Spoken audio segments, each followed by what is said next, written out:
He that dwelleth in the secret place of the Most High shall abide under the shadow of the Almighty. I will say of the Lord, He is my refuge and my fortress, my God, in Him will I trust. Surely He shall deliver thee from the snare of the fowler, and from the noisome pestilence. He shall cover thee with His feathers, and under His wings shalt thou trust. His truth shall be thy shield and buckler. Thou shalt not be afraid for the terror by night, nor for the arrow that flieth by day, nor for the pestilence that walketh in darkness, nor for the destruction that wasteth at noonday. 1,000 shall fall at thy side, and 10,000 at thy right hand, but it shall not come nigh thee. Only with thine eyes shalt thou behold and see the reward of the wicked. Because thou hast made the Lord, which is my refuge, even the Most High, thy habitation, there shall no evil befall thee, neither shall any plague come nigh thy dwelling. For He shall give His angels charge over thee, to keep thee in all thy ways. They shall bear thee up in their hands, lest thou dash thy foot against a stone. Thou shalt tread upon the lion and adder. The young lion and the dragon shalt thou trample under feet. Because He hath set His love upon me, therefore will I deliver him. I will set him on high, because He hath known my name. He shall call upon me, and I will answer him. I will be with him in trouble. I will deliver him and honor him. With long life will I satisfy him and show him my salvation.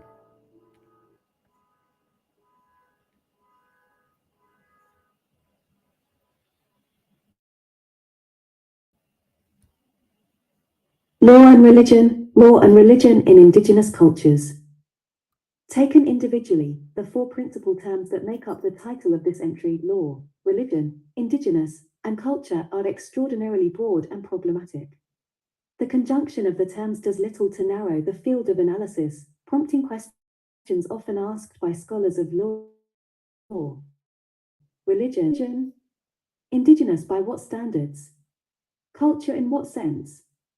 Moreover, scholars must make sense of the discrepancies and overlap between academic categories and the real world while being alert to various ways indigenous peoples represent themselves in diverse contexts, which are occasionally achieved in ways that appear paradoxical. Some scholars have observed that in the course of legal struggles, indigenous peoples embody postmodern notions of culture, at times with inventiveness and play. While claiming quite the opposite, they represent themselves as timeless, autochthonous, and cohesive. That they do so is an indication of the domain in which they must act, an international legal arena configured by conflicting impulses and histories that has not yet evinced principled and consistent ways of addressing native claims. Such is the predicament of native peoples who seek to maintain their identities and legal autonomy in the face and by way of the institutions of politically ascendant nation-states. In order to do justice to the complex field defined by the engagement of indigenous cultures, religion, and law, several related points must be emphasized.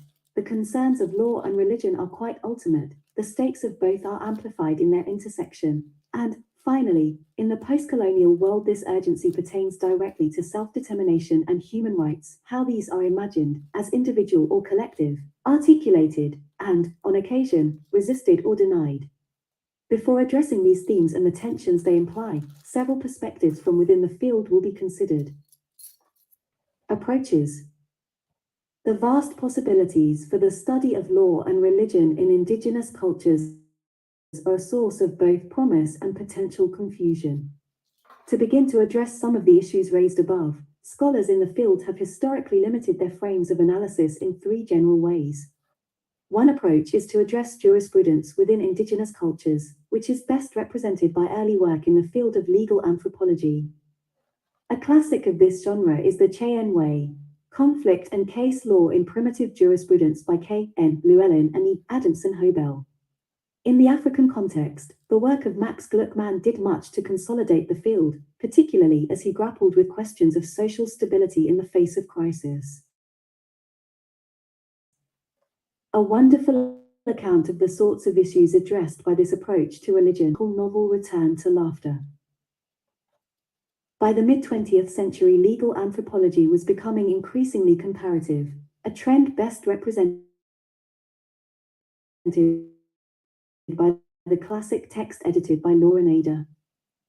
Law in Culture and Society.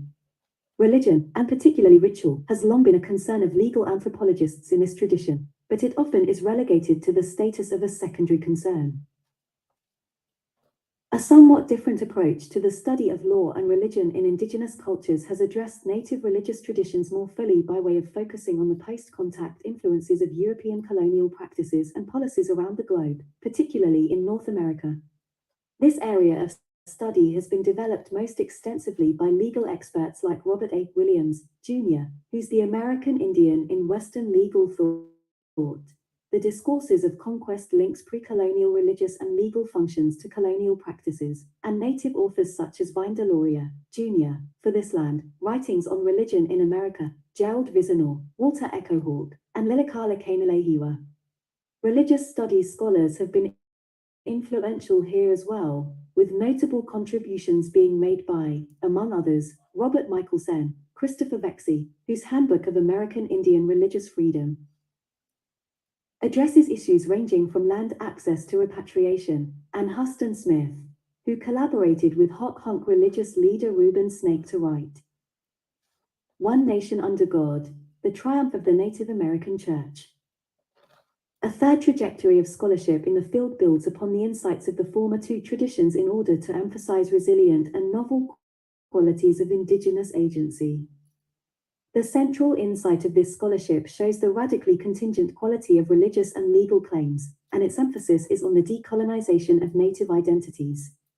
This approach explores the ways indigenous people are able to participate in rights discourse in ways that raise complex questions about the meanings of, for example, citizenship, tradition, and entitlement. This is an interdisciplinary movement that offers significant contributions from critical legal theory, political theory, history, and anthropology. Such work includes, for example, studies of cultural movements in Latin America, as analyzed in an engaging volume edited by Kay Warren and Jean Jackson, Indigenous Movements, Self-Representation, and the State in Latin America, Australia. See, example, Elizabeth Povinelli. The Cunning of Recognition, Indigenous Alterities and the Making of Australian Multiculturalism. And Africa, as explored by John and Jean Komarov in their Magisterial of Revelation and Revolution, The Dialectics of Modernity of a South African Frontier.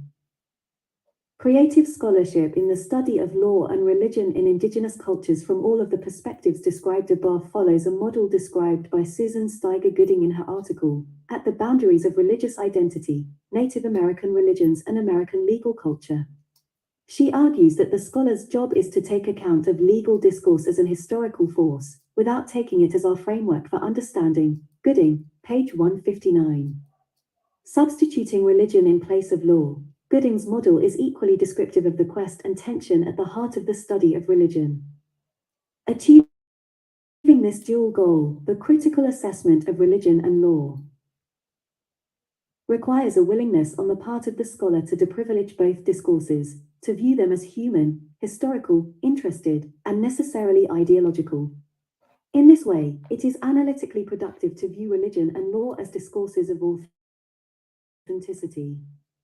However, following Warren and Jackson, scholars of religion and law should not take their focus to be the question of what constitutes authenticity. Rather, attention should be centered on the construction of authenticity, which entails attending both to its production and consumption.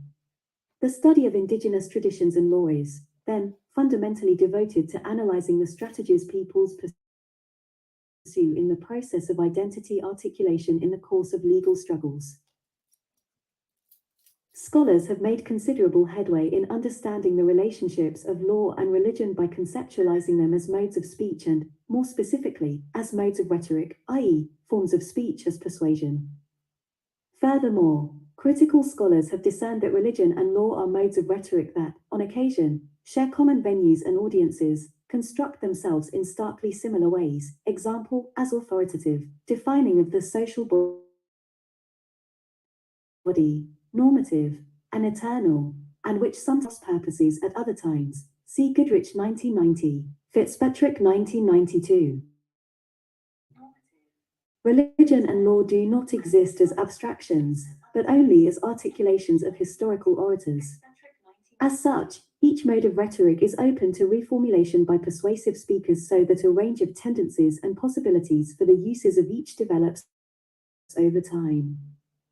To cite a basic example, Christianity can be viewed in a number of lights vise. This native traditions in the Americas, it was a primary source of Western law. It was invoked to provide colonial legal rationale against native ceremonies, and it has become, at times, a source of native religious and legal resurgence. The first two of these historical observations accords with common sense, the last does not. The task of the scholar of religion and law in indigenous contexts is to make sense of the relationships of law and religion even, perhaps especially, when they appear to be counterintuitive. Indigenous as culture, category, and claim. Perhaps the most counterintuitive aspect of the field is the category indigenous. Indigenous legal action in the contemporary political moment is likewise counterintuitive and rife with apparent and real paradoxes, the analysis of which will keep scholars of law and religion busy for years to come. The salient features of indigeneity on the world stage include its relative youth and its global reach. Further complicating the picture, the category indigenous signals 1. A term of self-designation, 2. An analytic concept, and 3. A legal construction. Much of the power of the category is vested in the interplay of these meanings in respects. Indigenous is a self-referential metaphor that accrues meaning to itself precisely because of the gaps and overlaps between its assumed meanings. This is especially so in legal contexts. Consider Ronald Neeson's account of indigenous identity espoused in his wide-ranging and provocative book, The Origins of Indigenism, Human Rights and the Politics of Identity. Indigenous identity, sometimes used to designate the distinctiveness of indigenous societies in the constitutional and moral orders of nation-states, carries significant authority and some degree of power, especially when legally articulated. It is largely an outcome of unintentional cultural and political collaboration. The concept indigenous peoples, developed principally within Western traditions of scholarship and legal reform, has nurtured the revival of traditional identities. It has transcended its symbolic use by acquiring legal authority. It is the focus of widening struggles by increasing numbers of peoples for recognition, legitimacy, and validation. It has been taken control of by its living subjects, reverse-engineered, rearticulated, and put to use as a tool of liberation. It is crucial to any understanding of indigenous identities and discourse that scholars appreciate their oppositional component. As Naizen writes, when we look for things that indigenous people have in common, for what brings them together and reinforces their common identity, we find patterns that emerge from the logic of conquest and colonialism. These patterns apply equally to peoples otherwise very different in terms of history, geography, method of subsistence, social structure, and political organization. They are similarities based largely on the relationships between indigenous peoples and states.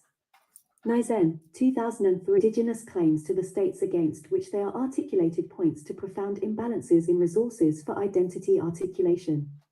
When material bases of identity are so compromised, symbolic sources of identity are amplified by way of compensation and response. Claims that emerge in such contexts tend toward religious formulations insofar as their referents are transcendent, even while being grounded in the natural world. For example, We emerged from the earth here. The spirits conveyed knowledge to us here. We are descendants of the timeless ones who must care for this land. This is not to say that such claims are invented, for the people who make them are often members of groups with long traditions of connection to and veneration of the land and nature itself. Nature is, in many native traditions, always supernatural. The point to be made here concerns the way such sentiments are given oppositional articulation as a form of cultural criticism that calls upon state powers to relieve crises they are perceived to have caused. In making such claims in legal contexts, native representatives attempt to bridge a chasm between their acutely local concerns and the predilections of audiences trained in the Western tradition of law and saturated by exotic images of the other. The category Indigenous provides a framework for this bridge.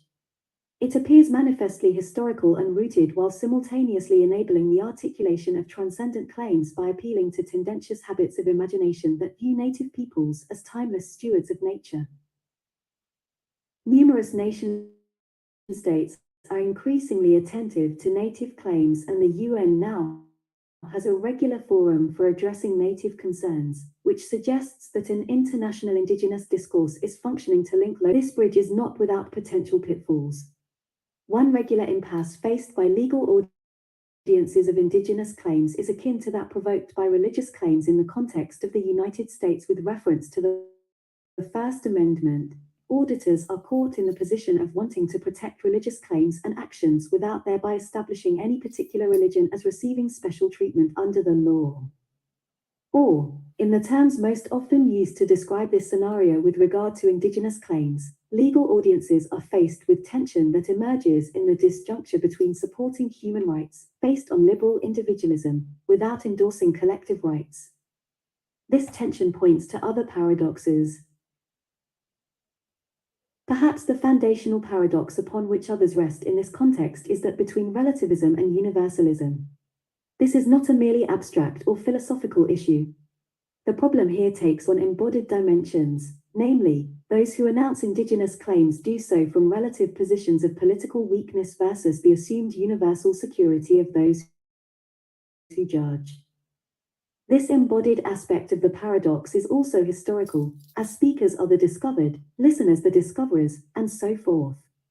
As indicated above, this tension is most evident and taught when conceptions of identity are at stake. Indigenous advocates espouse collective claims. Human rights universalism is anchored in the identity of the individual. Not only are these positions mutually exclusive at some levels, they are also mutually suspicious. Indigenous claimants worry that treaty rights and other collective entitlements will be ignored. Universalists worry that individual rights might be subordinated to and even extinguished by zealous pursuit of collective aspirations. However, it is not the space between these positions that renders this dichotomy worthy of sustained investigation. It is the bridge-building capacity of Indigenous discourse that deserves analysis, for occasionally Indigenous representatives are able to reach across this historical, geopolitical, and conceptual gulf. A Hawaiian example. If the linkage of human rights and self-determination is the quintessence much to ponder.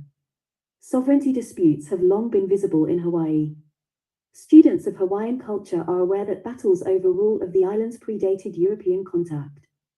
However, contests over native autonomy, what some have called inherent jurisdiction, have flared over the last 200 years, with notable inflammations at the time of missionization, the overthrow of the Hawaiian nation, the military conquest by the United States, and at the time of the Hawaiian Renaissance, 1970s, to the present.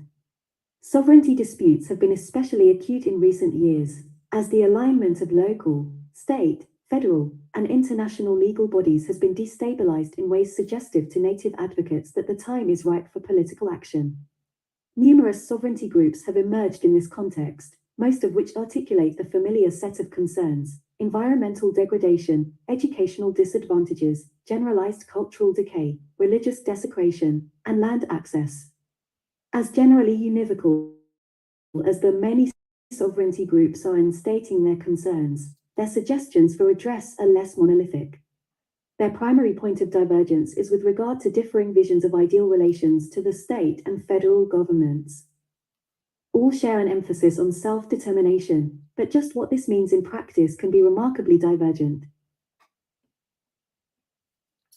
To illustrate this point, two groups that represent positions at either end of a spectrum will be considered. The first is a group led by veteran activist Dr. Kekuni Blaisdell. The position of his group is that of maximal sovereignty.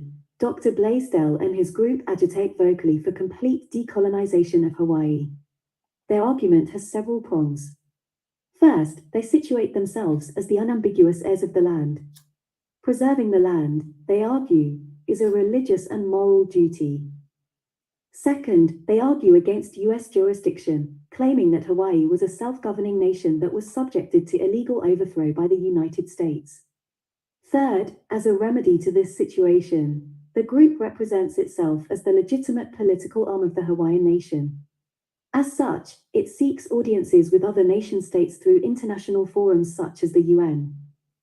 To graphically announce and enact its position, the group held a tribunal in 1993, during which an international panel of legal experts and indigenous representatives assessed claims against the United States. Ball, 2000, pp. 93. 96. The United States was found guilty of all charges, which ranged from illegal occupation of the land to environmental abuse. The second group is Huim Lama Iene with Macron Kepuna o Hawaii Nei, Huim Lama. Focused primarily on repatriation and reburials issues, Johnson, 2003, Huim Lama is no less vocal than Dr. Blaisdell's group. However, Huim Lama's self-understanding vis-à-vis the state and federal governments is based implicitly on the model of federally recognized Indian tribes, as stipulated in the Native American Graves Protection and Repatriation Act. Hui Ma with Macron. Lama operates within federal guidelines and often by way of federal grants to pursue the repatriation and protection of ancestral cultural objects and human remains. Doing so, they represent their cause as one fundamentally concerned with Hawaiian identity. This assertion took on greater relevance from 2000 forward, as a piece of federal legislation, the Native Hawaiian Recognition Act, was under consideration by the Senate in 2005. The pending legislation is designed to grant Native Hawaiians tribal status within the state and federal governments. The intent of the legislation is to stabilize and define the status of Native Hawaiians with regard to governmental policies and programs in a way that establishes limited sovereignty for Native Hawaiians, particularly with reference to issues of education, land use, and cultural heritage. Politically and legally, the function of the bill is to recast the terms by which special entitlements for Native Hawaiians may be constitutionally defended by shifting the basis of entitlements from the criterion of race to the criterion of tribal status. This is in response to the Supreme Court's 2000 decision in Rice v. Kayentano, which held that voting for trustees of the State Office of Hawaiian Affairs could not be limited by race. Huim Lama is in support of this legislation and sees it as a realistic redressive mechanism. Dr. Blaisdell's group, by contrast, considers the bill anathema to sovereignty and a form of continued colonization. The two indigenous Hawaiian movements briefly considered here both make religious claims for their positions, engage the media, attend and address national and international meetings, and have legal experts in their ranks. What these groups share above all else, beyond a contested Hawaiian identity, is a struggle with the web of modern statism. Dr. Kekuni Blaisdell's group has constructed itself as a nation that pushes on the border of statist aspirations, precisely as a means to gain an audience with influential states and as legitimated stance from which to engage in the politics of embarrassment and radical decolonization. Huim Lama, from the other side, constructs itself as a self-determining entity within the boundaries of a nation-state. In ways that are sometimes countervailing and sometimes convergent, both groups use indigenous discourse to express and advance their positions in navigating a path towards substantial preservation of human rights based in not held against their collective identities. However differently pursued, their common quest is simultaneously ancient and futuristic. Moreover, Moreover, their actions point to the fact that things scholars often take for granted states, for example, are constantly being re-defined in the here and now.